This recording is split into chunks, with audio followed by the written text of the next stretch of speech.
በፍጥነትና በጥራት ድልና ድል ከርሶ ጋር ከጊዜ መቅደም መምራት ተችሎ ፈጣኑን የኢትዮ ቴሌኮም መደበኛ ኢንተርኔት ዋይፋይ ማስገባት እጅግ ቀሏል። በቴሌብር ሱፐር አፕ፣ ቴሌ ኦንላይን ፊክስድ ሰርቪስ ሚኒ አፕ ወይም በኢትዮ ቴሌኮም ድረ-ገጽ በመመዝገብ ክፍያውን በቴሌብር እዚያው በመክፈል በፍጥነት አገልግሎቱን ያገኛሉ።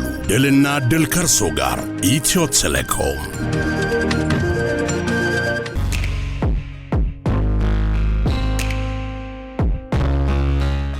ዓለም እንግዲህ የተለያዩ መልእክቶችንና ታሪኮችን ለማስተላለፍ ትምህርቶችንም ለመስጠት በማሰብ እንግዲህ የተለያዩ ቀኖችን ወስና መልእክቶችን እያስተላለፈች ነው የምትገኘው። ባሳለፍነው አርብ ደግሞ አንድ ቀን ተከብሯል አይደል? አዎ፣ የላብ አደሮች ቀን ወይም ደግሞ ሜዴይ በእኛ ሀገር ካላንደር ሚያዝያ 23 እንዲሁም ደግሞ ፈረንጆቹ ወይም ደግሞ በአውሮፓውያን የዘመን አቆጣጠር ደግሞ ግንቦት አንድ ቀን የላብ አደሮች ቀን ወይም ደግሞ ሜዴይ ተከብሮ አልፏል። በሀገራችንም እንግዲህ ካላንደር ይዘጋዋል። ሁሉም የመንግስት ሰራተኞች በረፍት ነው የሚያሳልፉት። የሜዴይ በዓል እንዲከበር መነሻ የሆነው እንግዲህ በአሜሪካ በ19ኛው ክፍለ ዘመን መባቻ አካባቢ የኢንዱስትሪዎች መስፋፋት ነበረ። እሱን ተከትሎ በርካታ ሰራተኞች በኢንዱስትሪዎች ላይ ይሰሩ ነበርና የስራ ሰዓት ጫና እንዲሁም ደግሞ የስራም ጫና ነበረባቸው። የስራ ሰዓታቸው የሚሰሩት ስራና ክፍያቸውም ደግሞ ተመጣጣኝ አልነበረምና እሱ እንዲስተካከልላቸው ደሞዛቸውም ክፍያቸውም እንዲስተካከል እንዲሁም ደግሞ የስራ ሰዓታቸውም እንዲቀነስ በአሜሪካ ቺካጎ ሚያዝያ 23 ቀን ወይም ደግሞ ግንቦት አንድ ቀን እንደ አውሮፓውያን አቆጣጠር ሰልፍ ወጣው ቅሬታቸውን ማሰማት የጀመሩበት እለት ነው። ወደ 40 ሺህ የሚጠጉ ሰራተኞች ድምጻቸውን እንዳሰሙ ነው ታሪክ የሚነግረን።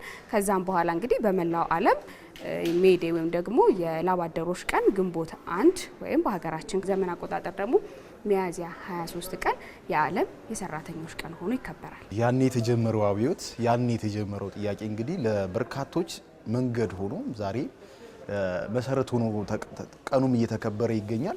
8 ሰዓት የምንሰራው በእነሱ ትግል ነው የሚለውን ለማንሳት ነው። ለሁላችንም ሰርቶ አደሮች ለላብ አደሮች በሙሉ እንኳን አደረሳችሁ ለማለት እንወዳለን። ሌላው ደግሞ ማክሰኞ የሚመጣው ማክሰኞ የሚከበር አንድ በዓል አለ። ኢትዮጵያ ከምትኮራባቸው በዓለም መድረክ ላይ ካስመዘገበቻቸው ታሪኮች መካከል አንደኛው የሆነው እንግዲህ የአርበኞች ቀን በሚመጣው ማክሰኞ የሚከበር ነው የሚሆነው። እንግዲህ ጣሊያን ለ40 ዓመት ሲስል ምንድነው መሳሪያውን ሲያዘጋጅ መሳሪያውን ሲስል ነበረ። የአድዋ ድልን በቀል ለመበቀል ማለት ነው። ከዛ በኋላ ባለው ሂደት ኢትዮጵያን ለመውረር ባደረገው እንቅስቃሴ በርካታ ጥፋቶችን ኢትዮጵያ ውስጥ ላይ አድርጓል። ይህ በቃን ያሉ ይህ አይገባንም ያሉ ኢትዮጵያውያን አርበኞች ደግሞ በዱል በገደል ለ5 ዓመት ያክል ተዋድቀዋል፣ ታግለዋል። ጣሊያንንም ድል አድርገው ኢትዮጵያን ነጻ አድርገዋልና ይህ ቀን የሚከበርበት ቀን ነው፣ የሚታሰብበት ቀን ነው። እንግዲህ ሚያዝያ 27 በሚመጣው ማክሰኞ የሚከበረው። የፊታችን ማክሰኞ 85ኛው የአርበኞች የድል በዓል ይከበራል። እንግዲህ በርካታ አርበኞች በአርበኞች መታሰቢያ አደባባይ ወጥተው ክብር ይቸራቸዋል ማለት ነው። እንግዲህ እለቱም ደግሞ በጊዜውም መስዋዕት የሆኑ አርበኞች አባቶቻችንም የሚታወሱበት የአበባ ጉንጉን የሚቀመጥበት ታላቅ እለት ነው። ቀደም ሲል አንተ እንዳልከው እንግዲህ ጣሊያን ከ40 ዓመታት በኋላ ቂም በቀሉን ይዞ ለመወጣት ነበረ ወደ ኢትዮጵያ የመጣው በ1928 ዓ.ም ማለት ነው። ከዛም በኋላ እንግዲህ ኢትዮጵያውያን ለ5 ዓመታት ትግል ውስጥ ነበሩ።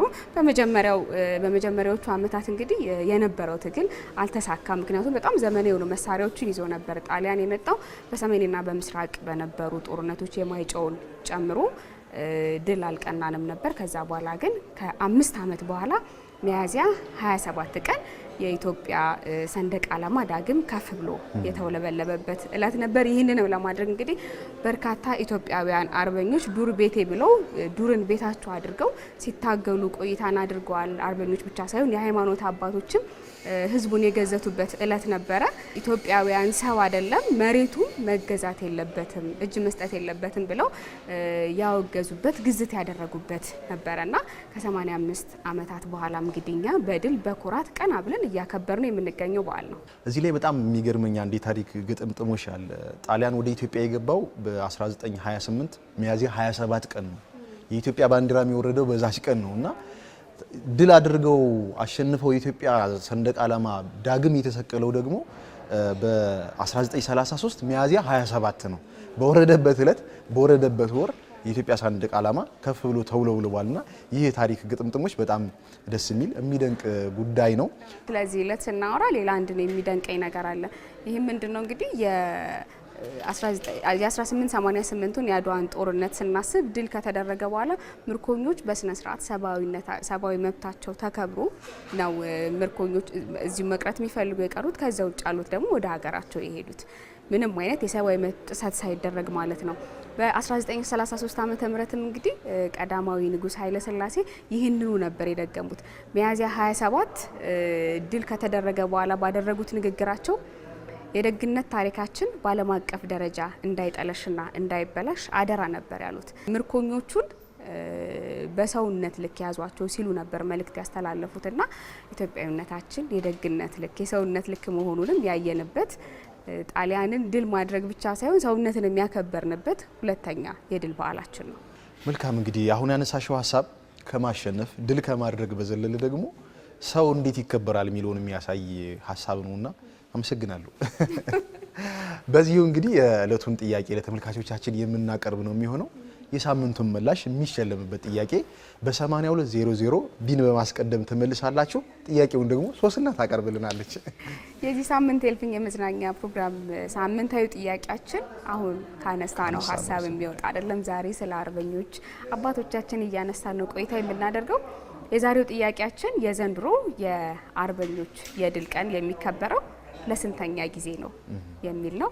መልሶቻችሁን እንግዲህ በ8200 ቢን በማስቀደም አድርሱን። ቀድሞ ለመለሰ ምላሽ ሽልማታችን የምናደርስ ነው የሚሆነው። በያላችሁበት መልካም የድል ሳምንት እንዲሆንላችሁ እንመኛለን።